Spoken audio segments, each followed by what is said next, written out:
जय श्री राम भक्तजनों। नाम जप की सर्वोत्तम विधि क्या है, यानी भगवान का नाम जप करने का सबसे जो उत्तम तरीका है वो कौन सा है, जिसके करने से हमें फल की प्राप्ति भी पूर्ण हो और हमारे सारे काम भी बन जाए और हमें भगवान की प्राप्ति भी हो जाए और जो आप चाहते हैं वो आपको मिल जाए। तो देखो, अगर आप इतने सारे अपने काम करवाने चाहते हो भगवान से, तो फिर क्या करना होगा। इतना तो आप खुद ही समझदार हैं। किसी से आपको अपना काम निकलवाना है तो फिर आप क्या करते हैं, उसको अपना बना लेते हैं या फिर आप खुद उसके बन जाते हैं। खुद उसके बनोगे तो वो आपको अपना बना लेगा।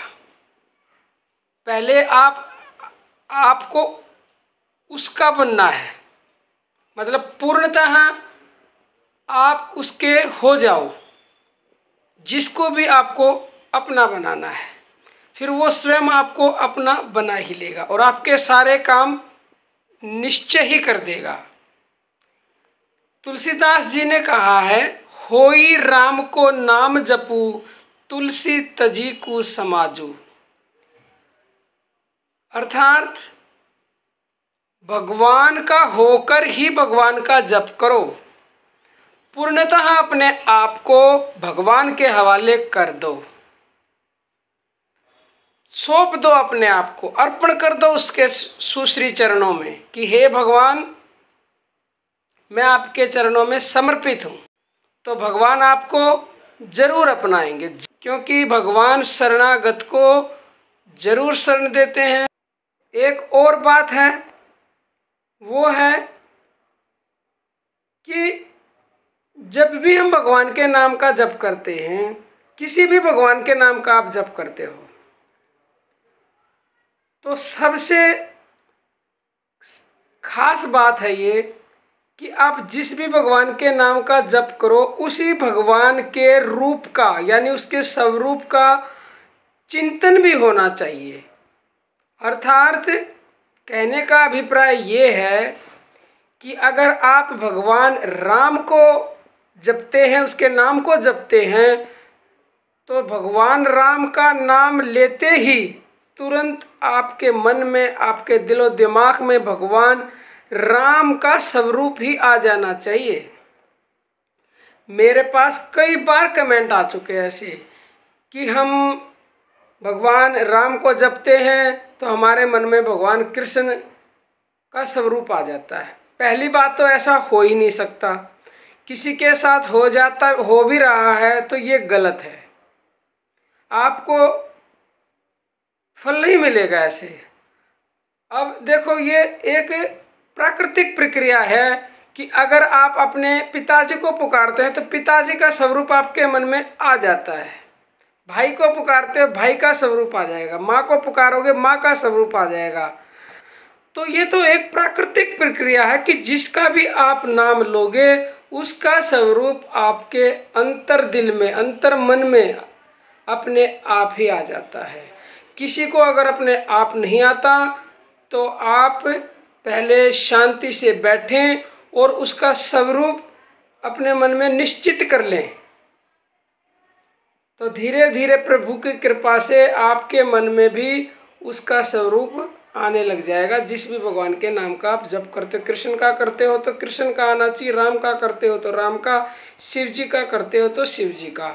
आप किसी भी नाम का जप करें, सभी नाम एक समान है, सभी भगवान एक समान है। आप किसी को भी जपो, भगवान परमपिता परमेश्वर आपकी श्रद्धा उसी नाम में पैदा कर देते हैं और अंत में जाके आप भगवान को ही प्राप्त होंगे। ऐसा स्वयं कृष्ण भगवान ने गीता में कहा है। महर्षि पतंजलि कहते हैं कि आप जिस भी भगवान के नाम का जप करते हो उसके अर्थ का भी हमें पता होना चाहिए।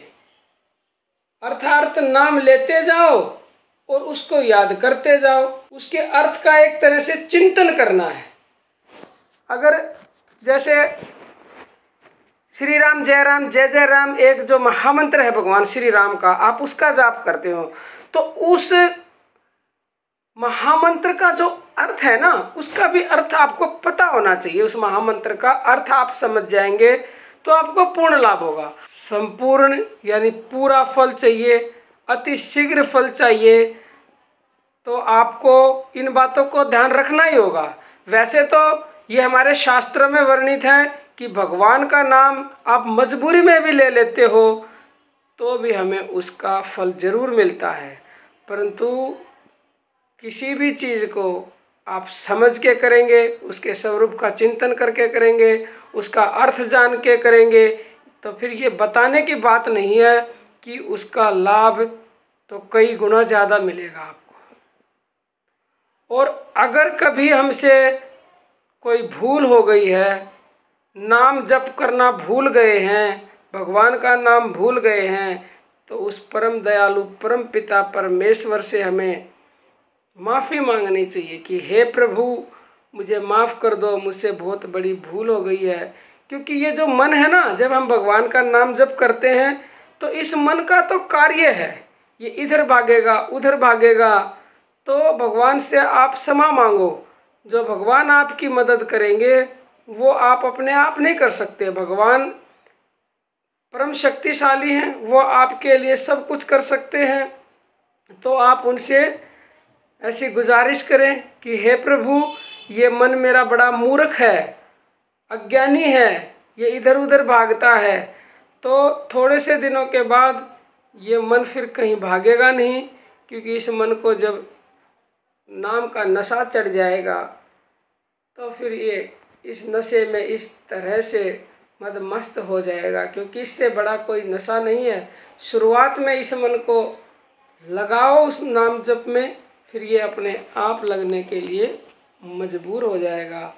तो भक्तजनों आप नाम जप करें और लाभ लें। और कोई भी आपका प्रश्न हो तो कमेंट बॉक्स में कमेंट करके मेरे से एनी टाइम आप पूछ सकते हैं। मेरे से जितनी हेल्प बन पड़ेगी मैं आपकी पूरी मदद करूंगी। आज के लिए इतना ही भक्तजनों, जय श्री राम।